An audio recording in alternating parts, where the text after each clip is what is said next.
Hello viewers, back to my channel. আজ আপনাদের জন্য নিয়ে এসেছি ভীষণ সুস্বাদু ও মুখরোচক একটা লতির রেসিপি। রেসিপিটি হলো লতির পাতুরিও। এই রেসিপিটি নিরামিষ দিনে থাকলে আর অন্য কোনো কিছু খেতে ইচ্ছে করবে না। এক রেসিপিটি পেট ভরে খেয়ে নিতে ইচ্ছে করবে। এই রেসিপিটি জানি না কার কার পছন্দ, তবে আমার তো ভীষণ পছন্দ। যারা আমিষ ছাড়া একদমই খেতে পারে না তারাও এই রেসিপিটি পেলে খুশি হবে। তো চলুন দেখা যাক কীভাবে রান্নাটা করব।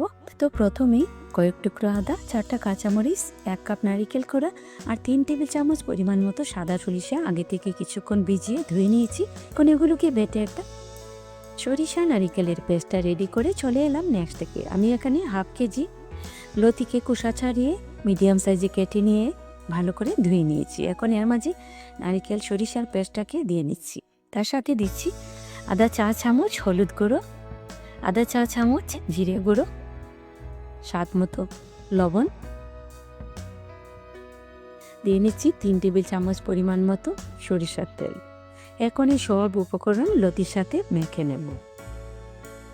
কিছুক্ষণ মাখার পর এর মাঝে দিয়ে নিচ্ছি আদা 4 চামচ চিনি আর আদা 4 চামচ কাশ্মীরি মরিচ গুঁড়ো। কাশ্মীরি মরিচ গুঁড়োতে ঝাল হবে না, শুধু কালারটা সুন্দর হবে। এখন মরিচ গুঁড়ো আর চিনিটাকে ভালো করে লতির সাথে মেখে নিচ্ছি। মাখাটা যত ভালো হবে পাতুরিটা ততটাই সুস্বাদু হবে। মশলাটা লতির মাঝে ভালো করে ঢুকবে। খুব ভালো করে একদম চটকে চটকে মেখে নিলাম। মাখাটা হয়ে গেছে। এখন চলে যাচ্ছি নেক্সট স্টেপে। চুলায় এখন একটা প্যান বসিয়ে নিলাম আর তার মাঝে দিয়ে নিচ্ছি আগে থেকেই ধুয়ে রাখা কলা পাতা দিয়ে তার উপরে দিয়ে নিচ্ছি মেখে রাখা লতি। পাতুরি মানেই পাতায় মোড়ানো রান্না, সে যে পাতায় মোড়ানোই হোক না কেন, তবে কলা পাতায় মোড়ানো রান্নার স্বাদটাই অন্যরকম। কলা পাতা, লাউ পাতা বা কুমড়ো পাতার মতো খাওয়া না গেলেও এর থেকে যে সুন্দর ফ্লেভারটা আসে সেটি লাউ পাতা বা কুমড়ো পাতার থেকে অনেক বেশি সুন্দর।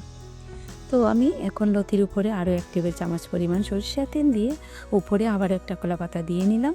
তারপরে একটু 4-5টা চেপে চেপে দিয়ে আগুনটাকে একদম কমিয়ে 15 মিনিটের জন্য ডেকে দিয়ে দিলাম।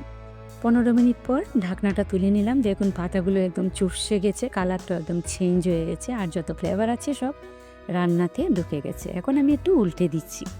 উল্টে বেশিক্ষণ সময় রাখবো না। লতি খুবই নরম একটা সবজি, সিদ্ধ হতে বেশিক্ষণ সময় লাগে না, যা সিদ্ধ হবার এমনিতেই হয়ে গেছে, তাই 2-3 মিনিটে বেশি সময় রাখার কোনো দরকার নেই।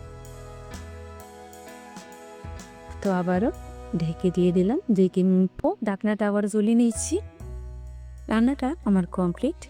পাতাটা আমি সরিয়ে দেখাচ্ছি, দেখুন কতটা সুন্দর সিদ্ধ হয়েছে এবং দেখতে কতটা লোভনীয় হয়েছে। দেখতে যতটা লোভনীয়, রেসিপিটি খেতে কিন্তু আরও বেশি সুস্বাদু। ভিউয়ার্স, রেসিপিটি ভালো লাগলে একবার অন্তত ট্রাই করবেন। আশা করছি আপনাদের ভীষণ ভালো লাগবে।